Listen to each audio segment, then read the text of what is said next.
वीरप्पन और दाऊद के बारे में तो सभी जानते हैं कि उनकी काली सल्तनत के आगे पुलिस प्रशासन का तंत्र बौना ही है।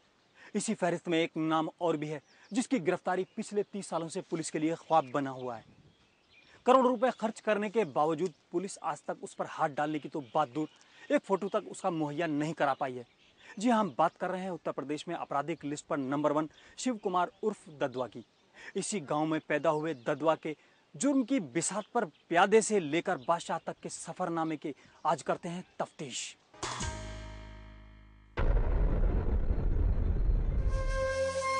बीस जुलाई 1986 मऊ के गांव रामूपुरवा के लोग आने वाले तूफान से बेखबर थे। गांव को ददुआ के गैंग ने घेर लिया। बच्चा बूढ़ा हो या जवान सभी सहमे हुए थे। और फिर होता है सरदार के हुक्म का असर। सारा इलाका गोलियों की गूंज से दहल जाता है। एक के बाद एक 9 लाशों के खून से गांव की जमीन लाल। वर्ष 1990 थाना पहलीपुरवा का गांव मढ़ैया 2 की हत्या। 1995 करवी का गांव 4 की हत्या। 1996 फतेहपुर का गांव धाता 3 की हत्या। जुर्म की फेहरिस्त इस कदर लंबी है कि रोंगटे खड़े हो जाएं। ददुआ की जिंदा या मुर्दा गिरफ्तारी पर पुलिस ने तकरीबन 2.5 लाख रुपए का इनाम यूं ही नहीं रख दिया है। हत्या, लूट और डकैती के 184 मामलों में वांछित ददुआ ने 1986 में 9 लोगों की सामूहिक हत्या करके पहली बार अपने वजूद का एहसास कराया था। चित्रकूट पुलिस को अगर आज सबसे ज्यादा तलाश है तो एक ऐसे आदमी की जो पिछले 30 साल से भय और आतंक का पर्याय बन चुका है। हालांकि पुलिस के पास इसका जो स्केच फोटो है वो उन लोगों से मिली जानकारियों के आधार पर बनाया गया है जिन्होंने इसे देख रखा है। IS 112 में सूचीबद्ध इस डाकू के बारे में जानकारी कुछ ऐसी है। नाम शिव कुमार उर्फ ददुआ, उम्र 58 साल, निवासी देवकली, जिला चित्रकूट। रंग काला, लंबा चेहरा, छोटी आंखें, भरी मूछें। बाईं कनपटी से गाल तक कट का निशान। कद 5 फुट 7 इंच। हत्या के 32, लूट के 9, डकैती के 49, अपहरण के 15 सहित 184 मामलों में पुलिस को तलाश। जिंदा या मुर्दा के पता बताने वाले को 2.5 लाख का इनाम। ददुआ के खिलाफ पुलिस के सामने आए मामलों की संख्या दरअसल कहीं ज्यादा है। पुलिस की नाकामी और 30 साल से ददुआ के बढ़ते हौसलों के आगे आम लोगों की शिकायत करने की हिम्मत ही नहीं होती। जो है उनके परिवार को कोई जमीन वमीन बेच रहे थे तो हमारे परिवार वालों ने ले लिया है। वो मना कर रहा था कि जमीन न खरीदिए, ले लिए हैं। तो अब ये जो है ददुआ उन्हीं के साथ रहता था। एक बार पुलिस पकड़ने आई थी तो मतलब प्रेम था आपस में, तो कह दिए कि ये जा रहा, पुलिस से पकड़ा दिए उसको, इसलिए वो चिढ़ गया है। हमारे परिवार से दुश्मनी चलने लगी। कई बार 3-4 बार गोली चली। हमारे पिताजी 79 में मारे गए। पहले राइफल की मांग किया था। हमने कहा हमारे पिताजी की लाइसेंसी उसी को ले लो। कहा हम लाइसेंसी नहीं लेंगे। तो फिर हमसे 50,000 रुपये लिए।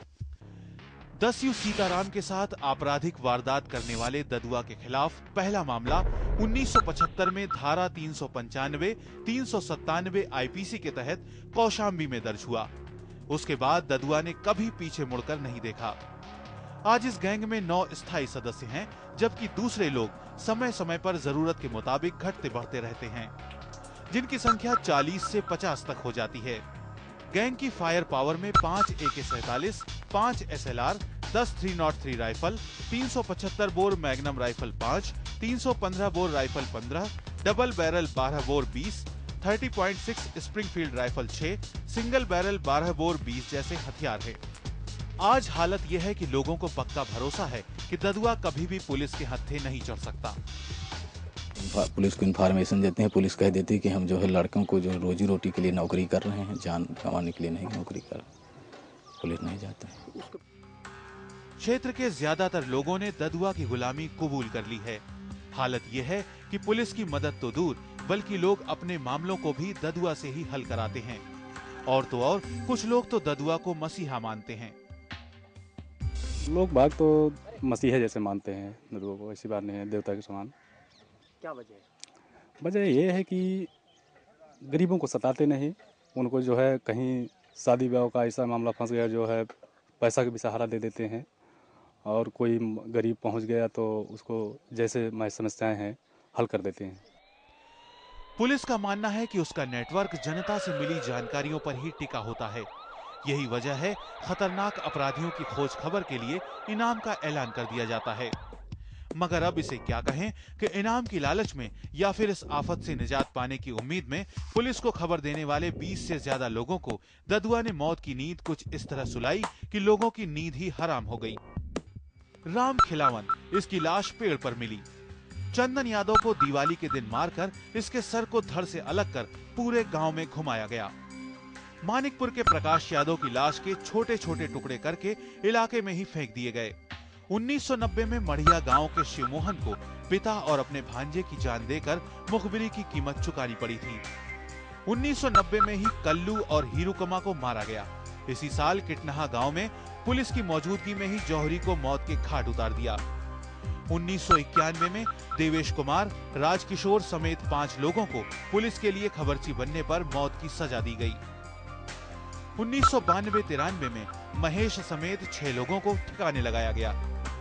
1995 में अपने खिलाफ पुलिस को खबर देने के आरोप में करवी के गिल्ला के पूरे परिवार को ही ठिकाने लगा दिया गया। इसी साल इलाहाबाद में रमेश और राकेश को बमों से उड़ा दिया गया, जबकि कामता को बेरहमी से मार दिया गया। 1996 में लवराम आसरे और वीरेंद्र को मारा गया। अब पुलिस को ददुआ के खिलाफ मुखबिर ढूंढे नहीं मिल रहे हैं। पिछले 30 वर्षों से उसको देख रहे हैं और कोई उसको मार नहीं पाया, तो जनता का विश्वास जागृत करना काफ़ी मुश्किल है ऐसे में, क्योंकि जनता विश्वास ये नहीं कर पाती है कि कोई अधिकारी सफल होगा या नहीं। पुलिस की नाकामियां रही हैं, ये एक कटु सत्य है। यहाँ की भौगोलिक स्थिति, क्षेत्रवासियों के सहयोग की कमी, पुलिस में ददुआ की मुखबरी और पुलिस से भी तेज उसके नेटवर्क के अलावा ददुआ के अब तक बचे रहने की एक बड़ी वजह है उसको मिलने वाली राजनीतिक सरपरस्ती। तफ्तीश अभी जारी है। हम लौटते हैं एक छोटे से ब्रेक के बाद। ब्रेक के बाद तफ्तीश में एक बार फिर आपका स्वागत है। अब तक का रिकॉर्ड है कि अपने खिलाफ मुखबरी करने वालों को ददुआ ने हमेशा मौत की नींद ही सुला दिया है। अब यह हालत है कि व्यापारियों और ठेकेदारों से कमीशन लेने के अलावा उसने चुनावों में अपने फरमान जारी करने शुरू कर दिए हैं। उत्तर प्रदेश और मध्य प्रदेश पठारी पहाड़ी सीमाओं पर अपराध जगत के बादशाह ददुआ पुलिस के लिए चुनौती है या बेबसी, इसका अंदाजा इसी बात से लगाया जा सकता है कि इसके खिलाफ आईपीसी की 120, 120B, 147, 148, 149, 201, 216A, 302, 307, 323, 329, 341, 342, 364, 364A, 365, 386, 394, 395, 396, 397, 411, 427, 435, 436, 452, 504, 506 जैसे लगभग हर गंभीर धारा में उत्तर प्रदेश के कौशाम्बी, बांदा, चित्रकूट, इलाहाबाद और मध्य प्रदेश के रीवा, सतना, सभापुर आदि में दर्ज हैं।